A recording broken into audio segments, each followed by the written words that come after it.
Do you know what the Yulin Dog Meat Festival is? No.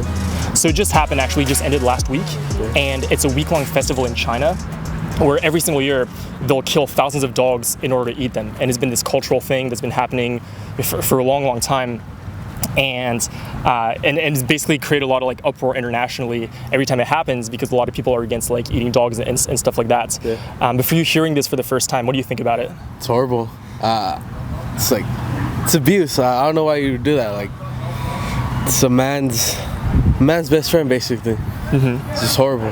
Yeah. Is man's best friend. And what do you think are the attributes about a dog that make it so it would be unacceptable to kill them and eat them? Their personality, like, once you get to know your dog, like, you get attached to it, and like, yeah, like if something happens to him, like, you'll get hurt. Like, it hurts you. Yeah. When your dog gets hurts, basically. Yeah. Who's your dog out here, by the way? The small little pit bull down there. And what's his or her name? Max. Max. So imagine like Max got hurt or someone tried to hurt Max.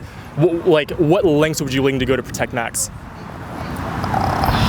I wouldn't know, but like I'll get mad, like really mad. Yeah. Like if something happened to my dog. Yeah, but I mean, like imagine you have to like take Max to the vet. Like you basically do whatever it takes to like protect Max, right? Like save him or something. Yeah, because like you said, like Max has his personality. Yeah. He has like his preferences. He has feelings, etc., etc.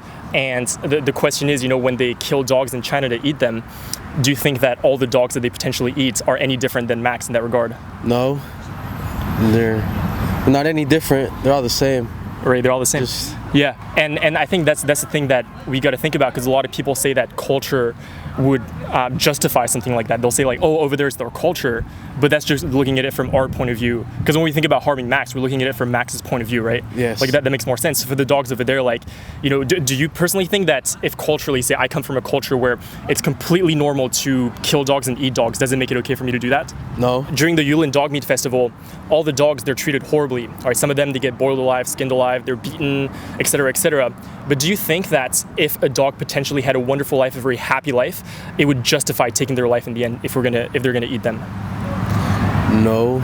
No, right? Because like you said, like from Max's point of view, even if Max has a good life, like there's no kind way to kill Max. Yeah.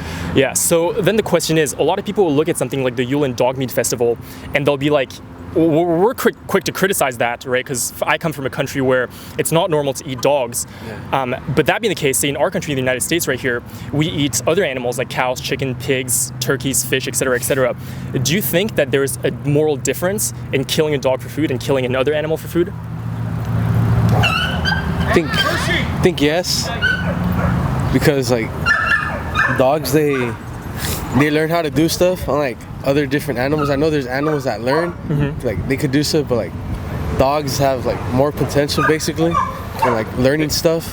And do you think that someone's potential to learn stuff defines how much their life is worth? Like, say, imagine like if your potential is much greater than mine, does that mean that your life is more important than mine? No. So, because what is it about Max, right? Like, because just now when you talked about Max, you were like, Max has feelings, personalities, and those are things that have nothing to do with his potential, so to speak. I'm sure Max has great potential. Xena has amazing potential too. But it's kind of like, if I were to kill Max, it would be violating that very primitive will to live that Max has and his feelings and personalities. So do you think that even though like other animals who are not dogs necessarily, they might not have the same potential or intelligence as dogs, but do you think that they differ in their ability to suffer or their will to live? They do suffer, and I mean, just the way it is, I guess. I don't really know. I don't really know how to answer that one. That's a good question, right? It's something I didn't ask myself for the majority of my life. But if you think about it, because just now you said very clearly that for a dog, like, there is just no way to humanely take that dog's life. Even if that dog had a perfect life, a very happy life, it wouldn't justify killing them. So what do you think it is about another animal? So let's just take a chicken as an example, that it would potentially be okay to kill that chicken, but not a dog. It's a hard question. It's a hard question, yeah. Right? Or maybe do you think that chicken should have like an equal right to life as a dog? I think they should, because they could also have a good life too. Yeah. And I've met many chickens, I've met many cows, many pigs, turkeys, goats, etc., etc.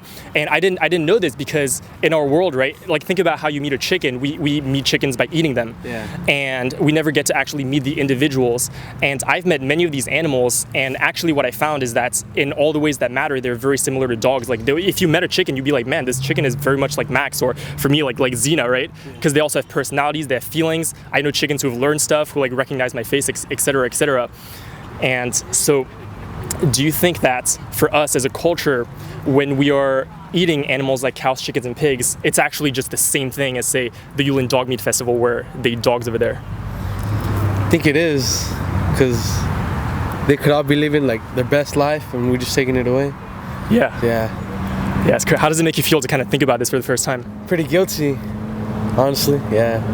It's like same thing as you. Like you said that. Like I can't eat dogs, but I could eat these other animals. Like it's a lot. Like thinking about it now, like starting to realize all of that. Yeah. It's like I can tell that you're someone who loves animals very much. Am I right? Yeah. And I think what happens to a lot of us as animal lovers, I loved animals too, and is that we learn to love certain animals like dogs, like you might meet Max and like you love Max, but then other animals were completely disconnected from them. And then think about this, right? Imagine you go to the supermarket and you look at something like an egg carton or a milk carton. What does that packaging look like?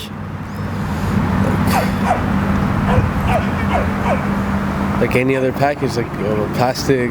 It looks like what if there was a photo on there or a picture that was drawn? What do you think it would depict? Like a cow, like in the farm in the background. And what does that farm look like? Like paradise to them, basically. Yeah. Do you think that is accurate? No. I don't think so.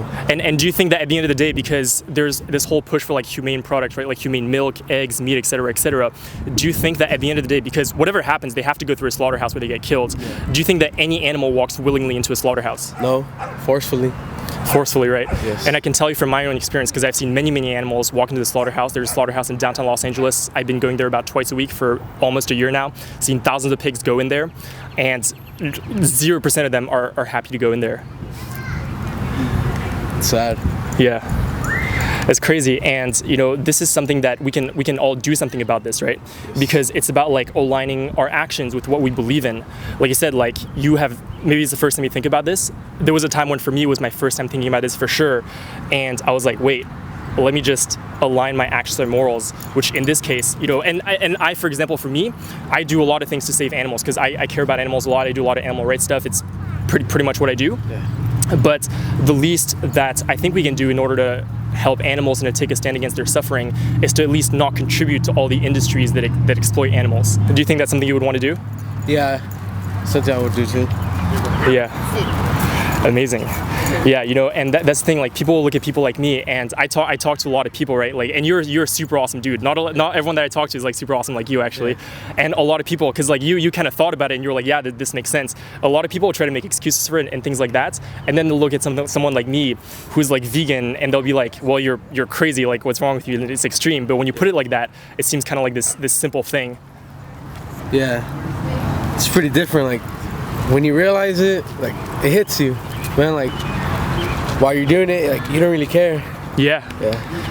And then when you see, you can't really unsee it. Yeah. That's super awesome. It was so nice to meet you, man. You're welcome. Thank you so much for the conversation, bro. You're welcome. I didn't always anticipate that like someone I talked to like this might think about all this the way that you did. Yeah. But if I gave you some further resources to kind of look into this and think about it, do you think that's something you want to look into? Yeah. All right, so I just like DM'd you a couple links. The first one is a documentary called Watch Dominion. I call it Dominion, and it's a documentary that goes over the different industries that exploit animals.